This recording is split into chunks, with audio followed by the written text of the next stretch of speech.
Do you want a highlight that will stand out from the old mold? Rising Recruits is here for you.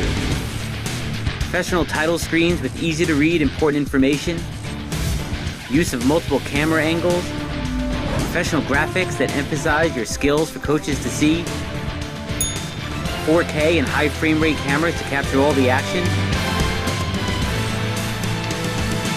Call, email, or visit Small Moments Productions online today. We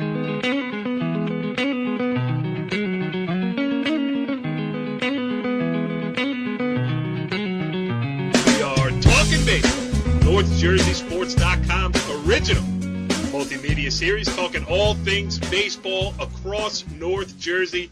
This is Season 4, Episode 3, and things are finally, well, if not heating up, they're starting to pile up as teams are getting some games in, some of them even in the double digits. I am Corey Doviak, being joined by my full panel of North Jersey baseball insiders.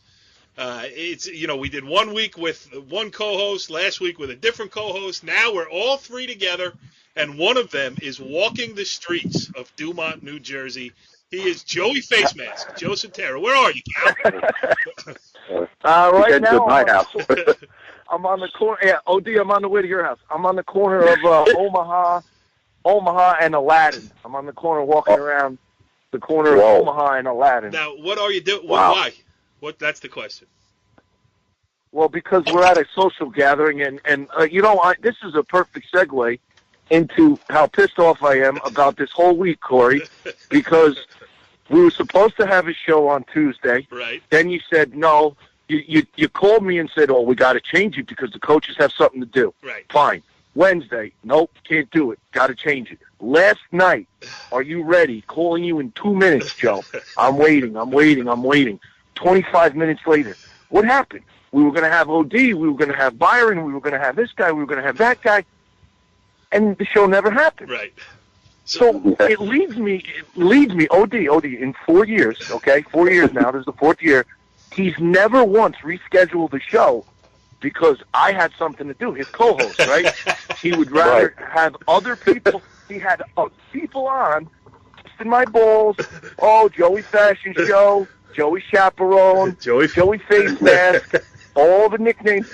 Did he ever once think for me, his guy, the guy who goes and gets in the guests, who helps him out, anything for him, anything. I leave parties. I left a party tonight to do this stupid show, and I get nothing. Hey, Joe. I get nothing but nicknames and ridicule.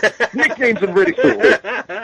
You know what? We have a new name for this show. It's Nicknames and Ridicule here on NorthJerseySports.com with our esteemed other co-host. And when I say esteemed, I mean esteemed. He is Mike O'Donnell. What's up, OD?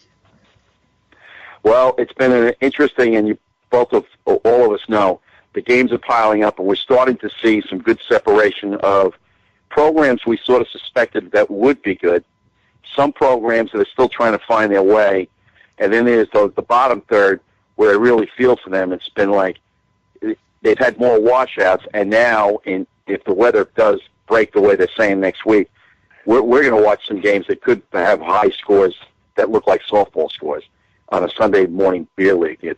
I think we're going to get to that point now. Yes. So those are the teams you got to watch and say, oh boy, here we go.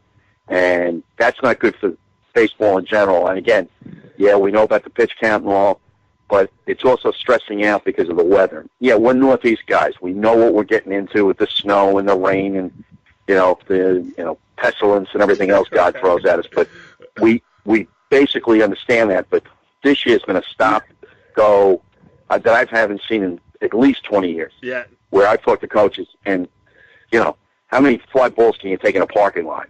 It wasn't many. Yeah. So that's. It's been. Yeah. Joe Savino used to make us take 100. Oh yeah. No, but it's been You rough. can't use big words. Go ahead, Joe. Sorry. OD, don't use big words like pestilence and things like that because you're really gonna bring out my lack of intelligence when you start to use words like that. I know it's the first time you and I are on the show together, but we have spoken, so just a heads up. Got to keep it kind of as as elementary as possible, please. Yes. All right. Okay. So the theme of this show here tonight is teams that are doing well. We're going to just highlight a few of them here in the opening, and then we're going to bring on two coaches whose teams are off to flying starts.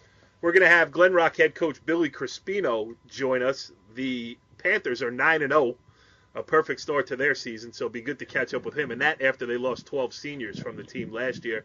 And we're also going to talk to Will Lynch, the Pascack Valley head coach, whose team is just, going gangbusters right now. They lost on opening day to Old Japan in a freezing affair. Haven't lost since. Swept a good Demarest team earlier this week. So be interesting to talk to Will Lynch too. But let's just highlight a couple of the other teams here. I know a team that's near and dear to your heart, OD. Pascack Hills got off to an 8-0 start. Now they're 8-2, and then as we said, the games are going to start piling up. So you look at a Pascack Hills team that started 8-0, lost 2 straight, and then all they have is Waldwick on Saturday and then Riverdale on Monday and Tuesday. So things are really going to start shaking out here. Yeah, it's one of those things where I picked them as one of my preseason favorites and teams to watch. And, looking at them, they could wind up being 8-5 by next Wednesday, and you're like, wait a minute. And, as a coach, and I know Kevin Kirkby's one of the best, tomorrow's a big game. You've got to stamp it out right away, get yourself back on track, and you look at them, it's been, to me, Brodsky, he's having that's the one pitcher that they can't figure out. He was their bulldog last year, and this year it's like, we've got to figure out what's wrong. And so let's be honest, we're in game 10. You got to figure it out quick now because you just about got 15 games, and we all know we're a week away from where it's stretch time getting toward the county. So you got to really figure it out like now. Yeah. So that's the team that, yeah. But they're 8-2. They could be 8-5. They could also be 11-2. So that's what I'm saying. Three games will tell a lot. What were you going to say, Joe? No, I was just going to say with the Brodsky kid. I mean, it's you figure out what's going on. It's tough too because they're not playing any.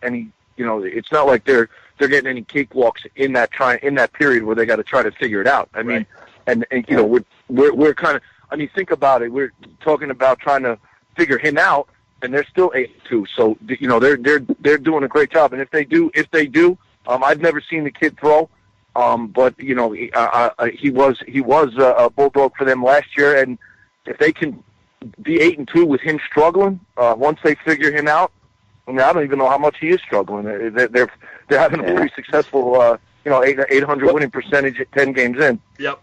Yeah, you're right, Coach.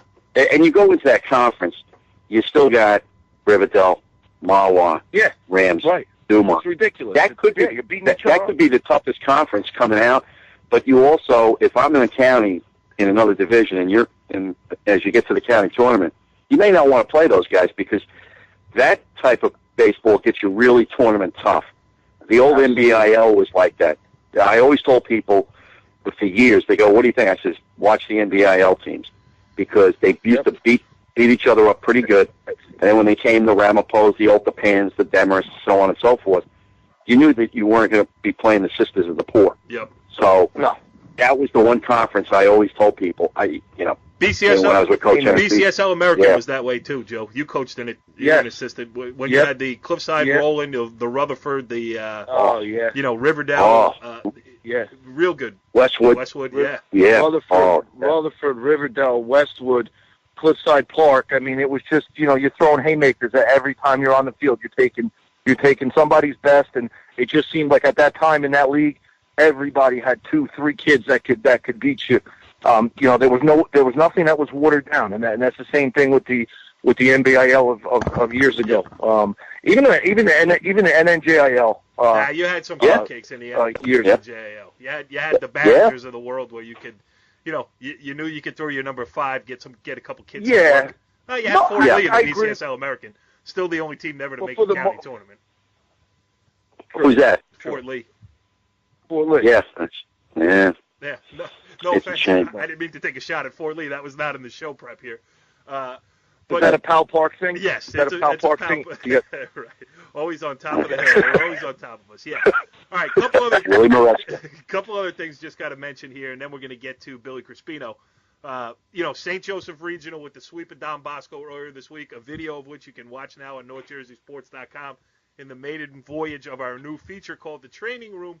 We have some interns out doing some work, and Westwood's Carly Danziger put together a presentation for us, and that's on NorthJerseySports.com. You can see the first game of that back-to-back with Bosco, and St. Joe swept them. Not only are they the best team in Bergen County, probably stamp themselves right now as the best team in the state. So they're off, defending Bergen County champion and everything else. They're off to a hot start. Should mention Woodridge, Joey Fashion Show's near and dear over there. They won again today, 4-1 over Weehawken at home. Mikey Karsich. Yeah. Mikey Karsich. You called him Mikey. Yep. He's not Mikey to me. He's Sir Michael. But, they're playing great. And listen, Woodridge at home, when we're talking small school baseball, it's not a team that you want to play on. What's the name of that field over there? Donna Ricker. Donna Ricker, right there at Donna Ricker Stadium. So Woodridge is running hot right now.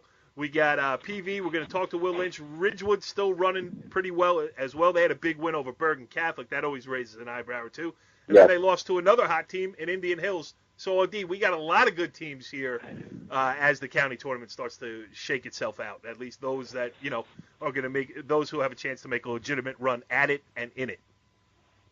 Yeah, I agree. It's just, again, I always have felt up here, and I'm a little biased after all these years because I do know the guys down at Mickey Ennis down at Livingston, and you got Mike Shepard Jr. down at Seton Hall Prep. But I think the coaches up here really develop a lot of great baseball programs that the state should, every time we go into the states, we seem to do very, very well. And that's really a tribute to the coaching that goes on in this county. Years ago, about 40 years ago, you knew who you could steal wins from. You can't do that much anymore. I'd say 99% of the coaches that you're going to face are good baseball men. You're not going to be stealing any wins like it used to be. Like you say, here's 6 wins. We clip that off right here. Not anymore. All right, so we would have mentioned this at the top of the show, but we do have to say congratulations to the one and only Tim Byron, the head coach of the Northern Valley Old Tappan Golden Knights, picked up his 500th win of his career earlier this week against Tenafly. Wow.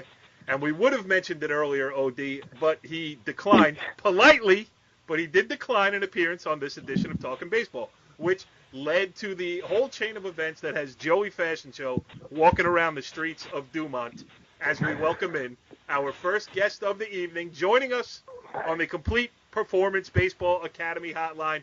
He is Glen Rock head coach Billy Crispino. Billy, thanks for joining us here on Talkin Baseball. Thanks for having me, guys. I really appreciate it. That is our pleasure. You played 9, you won 9. Hard to do better than that. Just talk about the fighting Panthers here, 3 weeks into the season. 3 weeks into the season, coming into the season, we graduated 12 guys from last year's team. So I think a lot of people thought we'd be kind of in a rebuild mode. But to be honest, we got a lot of guys coming up through the program who we didn't have those 12 seniors in front of them. They would have been up here a lot sooner. So these guys are chomping at the bit for the opportunity to play varsity baseball. It's definitely showing with the way that they've been playing the first 3 weeks. We're just getting a little bit of everything. It's been a total team effort. It's not about one guy on my roster. Every day I got a different guy contributing, whether it's defensively, offensively, or pitching. It's really been the kids have really bought into the team model and what the program stands for, so I couldn't be prouder of them.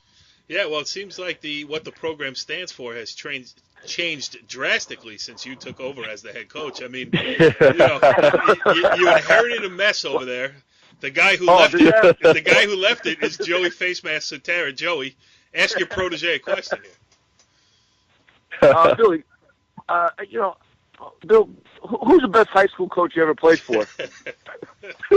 No, well, you know what? I don't know. Billy, the current play for me. Definitely you, Coach Sutera. Thank you. We touched base the other day. We touched base a little bit the other day, and you kind of alluded to what the success, what you attribute the success to, with this team. You just get into that a little bit about, what you and I had touched base about, not necessarily the expectations, the talent, the chemistry, and all those types of things. Yeah, I think definitely what we kind of spoke about before and what I alluded to earlier was just, I don't really have a roster full of Division I kids or even Division III kids who want to play next level baseball. I just got guys who are showing up every day. They really enjoy playing baseball together. There's really a lot of team camaraderie. I have guys that are just showing up not to try and impress college scouts or they're worried about next year. They're just worried about showing up and playing baseball with their friends and winning some baseball games. And it's definitely showing because when we show up to practice, the weight room, or a game, they're all genuinely excited to be there, and it's translating into the field. That's refreshing to hear. Go ahead, OD. Coach, when everybody's walked into this season, how did you manage this pitch count? That's been really the biggest topic we've seen in high school sports probably in the last 5 years. Yeah. It's been a thorn in everybody's ass is what it's been. Yeah. And you know what? I was reading in the newspaper, the Star Ledger the other day. It seems like 2 games were forfeited because of the pitch count, because of the, I guess they misinterpreted the rule. But you know what? I was looking at my statistics from last year, and I didn't really think too much was going to change because of the way the kids were, pitching to the strike zone and pounding the strike zone. And that's one of the things I've always been trying to preach is, you know what, you don't have to strike people out just to get out. There's plenty of other ways to do it, using the 8 guys behind you. So I think the case in point was when we played Garfield, my starting pitcher, Connor Smith, that day, threw 78 pitches in 7 innings. He struck out 4, and he threw a complete game shutout. And I think that's kind of translated to the rest of the pitching staff was, you know what, we got good defense, we might as well use it. And we pitch with tempo, we keep everybody in the game, and going from day to day, sitting in my office on a Sunday or a Monday trying to figure out what the schedule is going to be like for the week, I pull my hair out because I'm worried about, we're playing 5 games in 6 days. How am I going to do that? But when guys give us length and they give us a lot of innings, it kind of resolves itself from day to day. Yeah, efficiency is so key now, too. And I don't know if it's coincidence. I don't know if I paid as much attention to it. But the good teams around North Jersey that I have seen this year are not only getting good performances from their top starting pitchers, but they really seem to be attacking the zone. I mean, I saw the kid Isakides from Pascack Valley the other day. The game was shortened to 6 innings, but he threw 69 pitches. I mean, right. The other one off the top of my another game that I was at recently was the same type of thing. So that's got to be a huge focal point. Like, hey, please throw strikes. It's almost better to It's almost better to give up a base hit on the first pitch that you throw than it is to go into 3-2 counts. Yeah, 100%. I mean, I think I've seen. Yeah, exactly. I think I've seen some teams take an offensive approach where they're trying to be aggressive early on in the count in response to the pitching being more aggressive. Right. Like I told some of my guys, we can't always nibble and hope for them swinging and missing. Sometimes we got to be a little bit more aggressive and just straight up challenge them. And we got to have our defense behind us, and we got to rely on them. But the pitchers got to be able to pitch to contact sometimes. We don't really have a lot of strikeouts on my staff, and that's okay. As long as you get outs, who cares how you got out? Yeah, absolutely. What do you got, Joe? I don't know. I'm sitting here going back and forth about, every challenge. It seems like you guys have been able to step up, and it's really not a question. It's more of just following you guys a little bit and noticing, the Pompton Lakes. You had Hawthorne, you had Rutherford. I think all within an 8-day period, and the kids have really. All of those teams we're seeing what you guys were doing, and you guys have the target on your back now. How do you keep? And you've been through this before. How do you keep them in line? How do you keep them focused on the goal and that you need to be playing the best baseball in May? And it's great to be 9-0, but the cliches. What are some of the things you go through with them? Well, the other day, because I kind of had a little team meeting with the kids, I said, now we were kind of flying under the radar at the beginning of the year because of our graduation. We lost 12 guys. So like I said, I think a lot of people thought of us coming into this year as, again, being in that rebuilding mode. Now that we're where we are, right now, I said we're going to get a little bit more attention, and now that we have a target on our back, that target continuously grows with every win that we have. All the teams that we're going to be playing are going to want to be the ones that knock us off. So that's got to be the motivation right there. If do you want to be a good team or do you want to be a great team? And the kids tell me they want to be a great team, so they're showing up every day with the work ethic. And I kind of left a little sign on each of their lockers this week, and I put a target on each of their lockers, and the caption was, "The target on your back's growing every day. What are we going to do about it?" So that's kind of like the MO a little bit is, we were league champs last year, but like I said, I lost 7 guys from my starting lineup. So these guys are here to defend the title. Not a lot of them were there to be a part of. So they walked into a tough situation, but they haven't wavered at all. Yeah, it's true. You talk about you starting to get a little more attention. I mean, now you're the lead guest here on Talkin Baseball on NorthJerseySports.com. I'm going over my list of things to do for the week. I'm putting Glen Rock Baseball on the list of teams I have to cover. So, you can keep them in check. Otherwise, you got to get a couple of the kids some hat sizes that are a little bit bigger. You don't want that to happen because that hurts the budget and everything else. We all know where that can lead. OD, you got another? Right. You got another one, OD?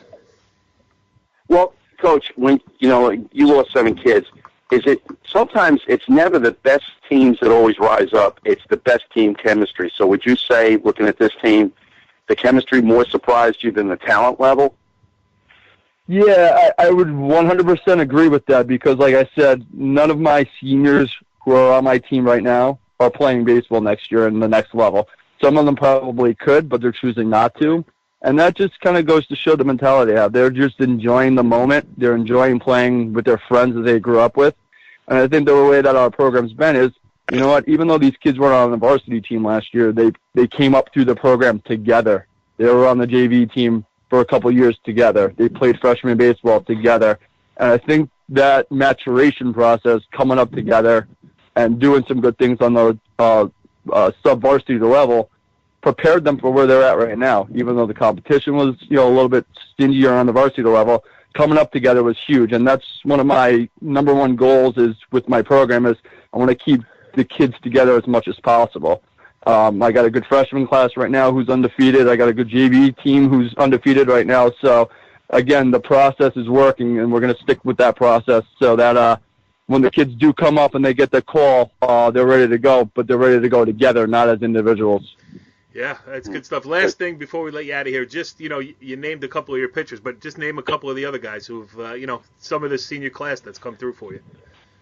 Give them a little. Yeah, well, my pitching staff is headed by Connor Smith and Noah Kassman, who have both pitched out of their minds right now. They're, like I said, pitching to contact, keeping the pitch counts down, really pitching with good tempo, keeping hitters off balance.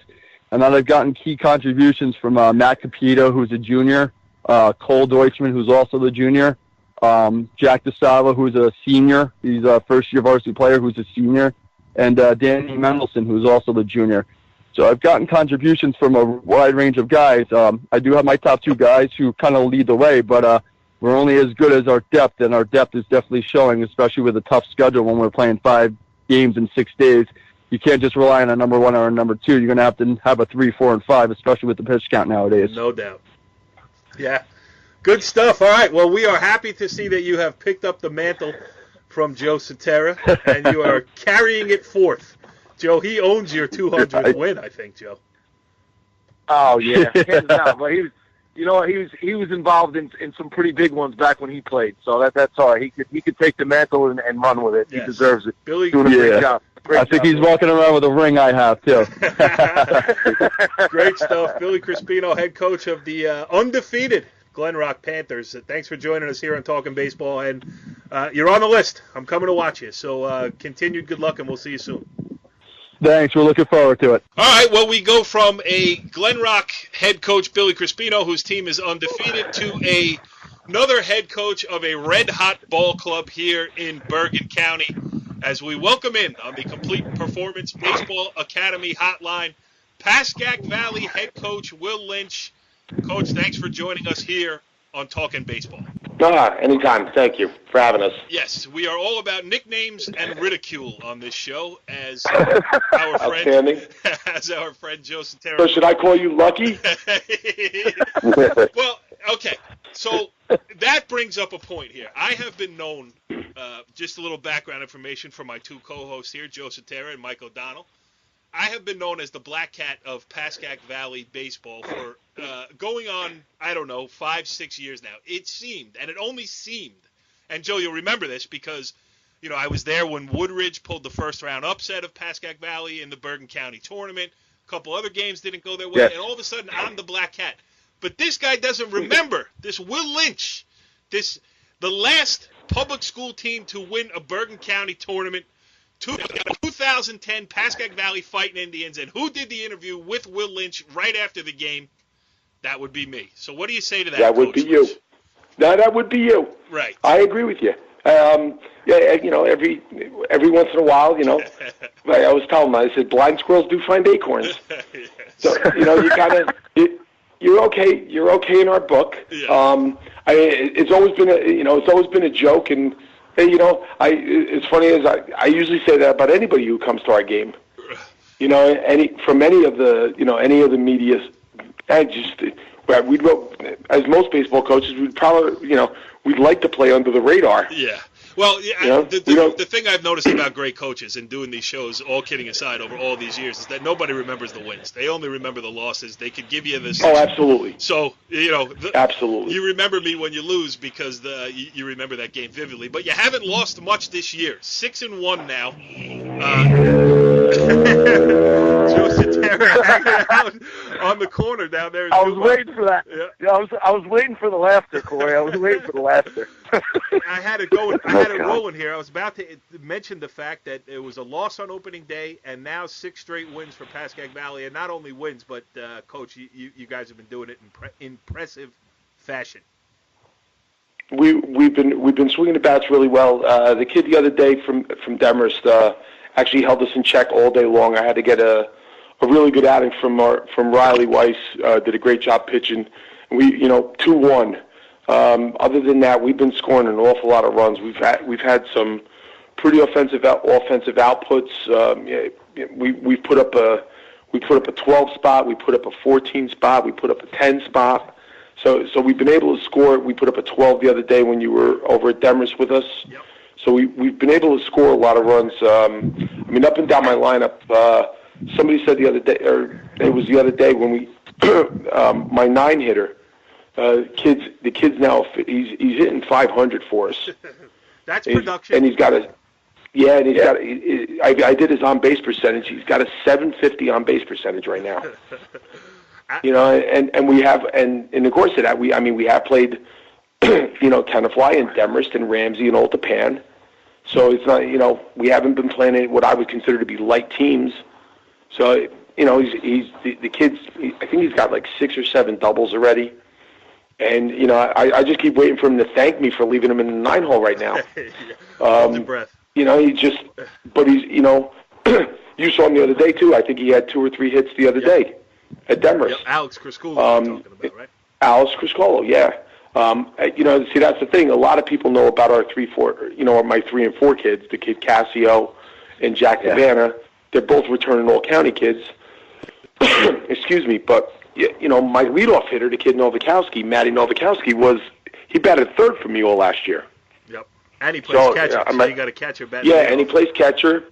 And him and Jack Devana have been back behind the plate and alternating off. And, they both can play. One can play first, the other can play third. But it's nice to have the 2 of them where you can throw one for a day off, especially because we got bagged today. I'm going to play tomorrow. Then I'm off Sunday, and then I'm not off till next Sunday. That's crazy. All right, go ahead, OD. So go ahead. Let OD ask a question. Coach, I saw you, in the opening day with Old Tapan, and then you turned it right around. And what was, you have an opening day loss, and usually okay. And I heard your great line. Well, you didn't expect a fly ball if it wasn't any higher than a gym ceiling, which is true. What was the biggest difference now you've seen? I mean, all of a sudden, I've been looking at your scores. It's just like you guys are just rolling on teams. What was the ignition point that you said, "Oh God, we're really going to start going here"? Well, I think when we came back and because of the way the schedules roll now, we came back to Old Tapan 2 days later, and and we had to go there because my field was unplayable, and Timmy was great enough to get his guys to get his field ready. And some people were telling me, why would you go over there and play your own home game? We needed to go back on the field. 5-0 sits in your craw a little bit, and you got to get something to get that out of there. So I figured out we'll go back over there and play. And I told them on the bus ride, I says, hey, you know what? They beat you 5-0. You got to have to do something about this and swing the bats. And they came out and swung the bats. But even going into the first one, we thought that we would be okay. We thought we'd be able to hit the ball pretty well. I do have a lot of returning starters, kids that did play into a sectional semifinal last year and did win a county game. And I thought we played Bosco very well last year in the county game. Just one missed throw here and a bloop single there, and I think we could have held them. But I thought that we would be okay. And when they did that, and they came back 2 days later and beat them, we said, okay, now we're back to 1-1. So let's start going at it. And then it just kind of rolled from there. And then Ramsey was the next game, and we went there. And we had 2 balls out. And Ramsey's always a good baseball team. They always have pitching. They always play defense well. They always hit the ball well. It's a good baseball program. Always has been. Yep. So we figured after that, then we said, okay, now we can start going. And it was 2. So they've all bought in. They all want to hit. They all want to hit every day. I said the other day to somebody, they're like, well, what was your weekend like last weekend with Easter? You gave them off and everything else. It was Sunday. It was about 4 o'clock. I was sitting home. Family was all leaving. And I started getting text messages, Coach, can you throw? So we ended up going in. And I hit on Easter night at like 6 o'clock. They were like, did you bring them in? I said, they asked me to come in and throw BP. Sure. Yep. Yeah, that just shows team chemistry. We went in and hit Sunday night. And then Monday we go out. We go to Demorest, and you saw what happened at Demorest. Now, I did see what happened at Demorest. I covered the game, a win by the Pascack Valley Indians. Just let the record show. Joey Bathrobe, what do you got over there, pal? Well, I don't have really any questions. You always say that. What I have is what I have is what you did, because I had heard about that prior to. I think you might have told me about it. That you had the option, you could have bagged it, you could have said our field's not playable, but instead you guys go over there, you play one of the top-notch programs year in and year out on their field back-to-back after getting blanked 5-0, and I think very early on, the mindset that you put with your team there is that, guys, we've done it before, we've been there, we're not going to back down from any challenge, and indirectly it's just a confidence boost, and a little bit of a chip and a little bit of an edge on their shoulder to know that they can go in and play with anybody and they're going to step up to any challenge. So I think, in a situation where you could have walked away from it and said, you know what, with the pitch count thing, with everything going on, you just, you bowed your necks and you went up there and did it. I think that's going to go a long way with you guys as the year goes on, because there's no challenge you guys are going to be afraid to face on top of the talent that you have. I mean, you got things going in a good direction there. Joe just wanted to say he loves you. That's all. Yeah, right now we do too. I love you. Thanks, I appreciate that. We did. When we went out and hit up in the cage today after school, and I said, "Hey guys, we're going to Westwood tomorrow." None of them blinked. We were supposed to be home tomorrow. I said, "We're going to Westwood. Their field is going to be playable. Ours is not." They're like, "Okay." Yeah. They didn't say, well, can we reschedule it? Can we? No, they just want to play. Then I informed them that we're playing every day next week, and they're like, oh, that's good. Yeah, and okay. When you got a kid, too, Frankie Cassio, signed, sealed, and delivered to Quinnipiac, he's your number 3 hitter. You got a kid, right. And I talked to him after that Demorest game, too. He gave me the impression, and I'm sure it's the truth, that, he just loves to get in there and hit baseballs no matter what. And, when that's the leadership of your team, everything else seems to fall into place a little bit. Absolutely. Most of everything that we do runs through him, Jack Savannah, Matt Novakowski. Matt Novakowski is a four-year varsity player for me. He's played for 4 years. Jack's played for 3. Cassio's played for, part of his freshman year in and out, but he's been a 4-year varsity player. Carson Weiss is the other one, the first baseman. The kid's had a great year so far.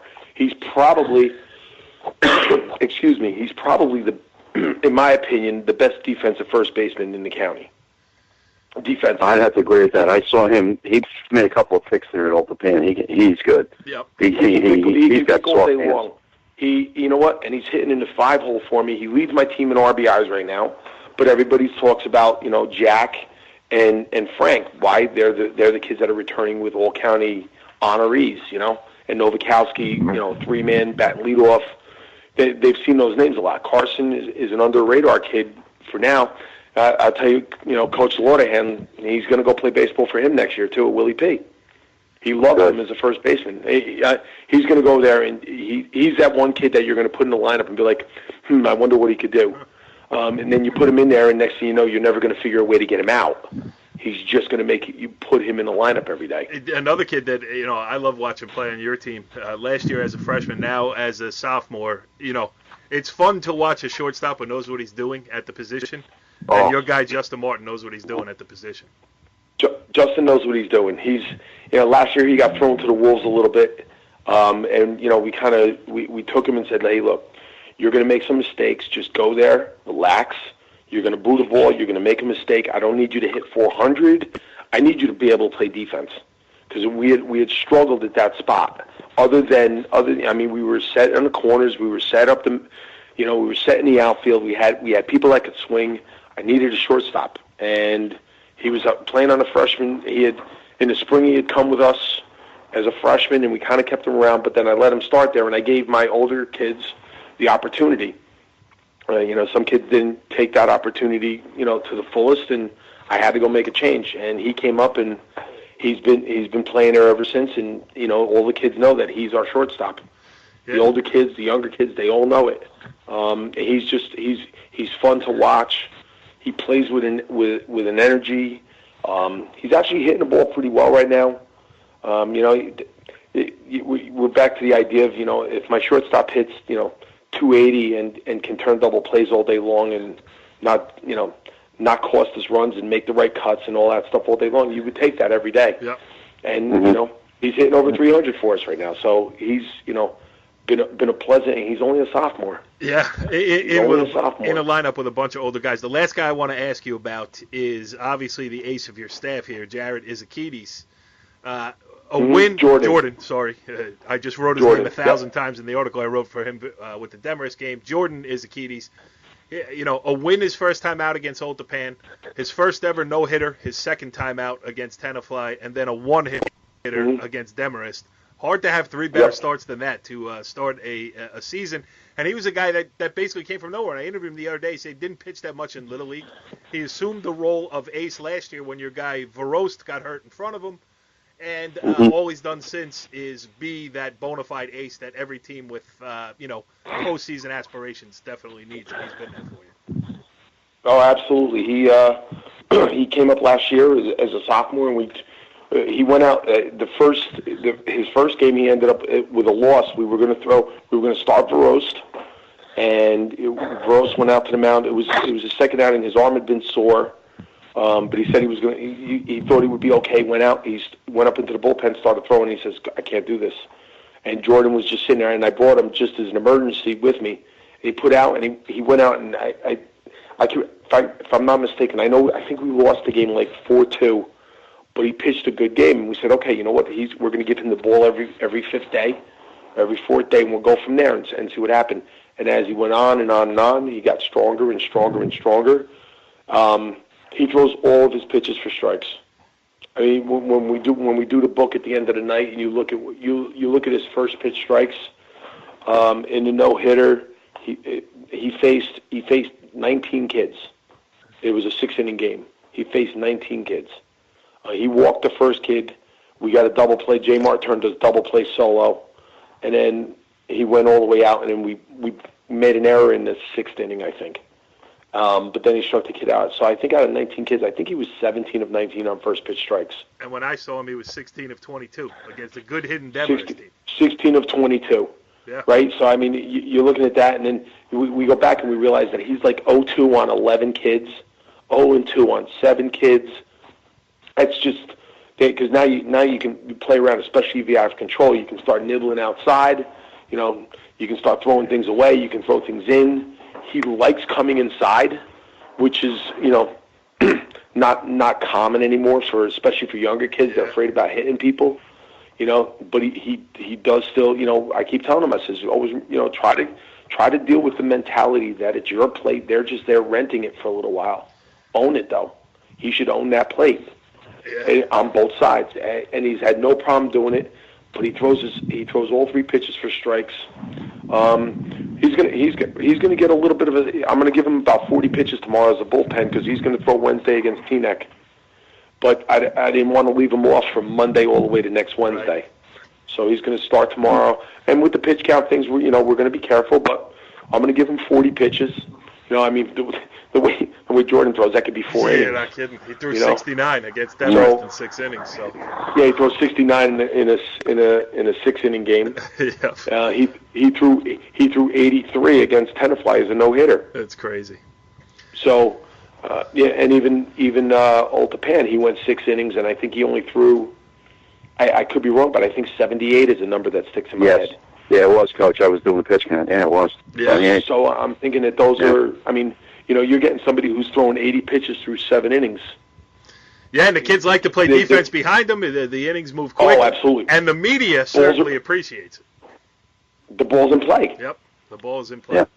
Will Lynch, the head coach of the Pascack Valley Indians, continued success this season, off to a 6-1 start. You got a lot of makeup games coming up here down the road, so games are going to start backing up on you. But from the looks of it, you're looking forward to it, and we look forward to covering you again on NorthJerseySports.com. But I would like a little bit more of a reception, kind of like, the conquering hero coming down the hill, the guy who only shows up on days when Pascack Valley wins ball games. How about that? Attaboy. Will Lynch. Attaboy. We'll give you that. Okay. Thanks for coming on, and we'll see you soon. All right. Well, interesting stuff there. First with Billy Crispino, and then with Pascack Valley's Will Lynch. And OD, I mean, we said it at the top of the show. There's a bunch of teams that are starting to separate themselves and showing themselves to be real contenders in this Bergen County tournament here. A lot of interesting games to come over this weekend and then into next week. But this season's going to be fun from here on out, if we get some weather. Well, yeah, if the weather holds up, I think that we'll start seeing really the teams that have developed the pitching and their kids are starting to round out on defense. I usually like to break the season up in 5s. Okay, after Game 5, where are we? After Game 10, where are we? 15, 20.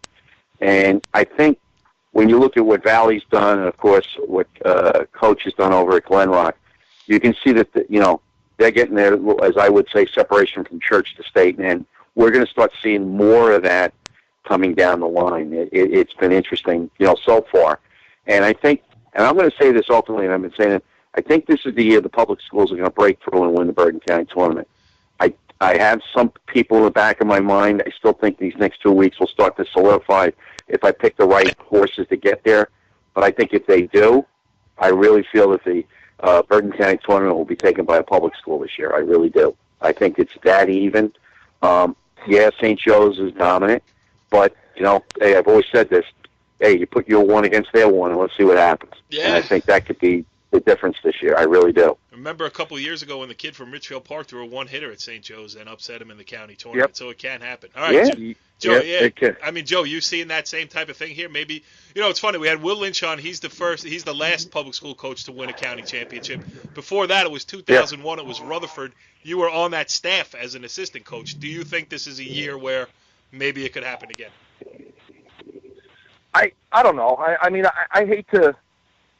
Anything is possible. Do I think it can happen? Yes. Do I think it's going to be difficult with what St. Joe's has up there? Yeah. But it's baseball.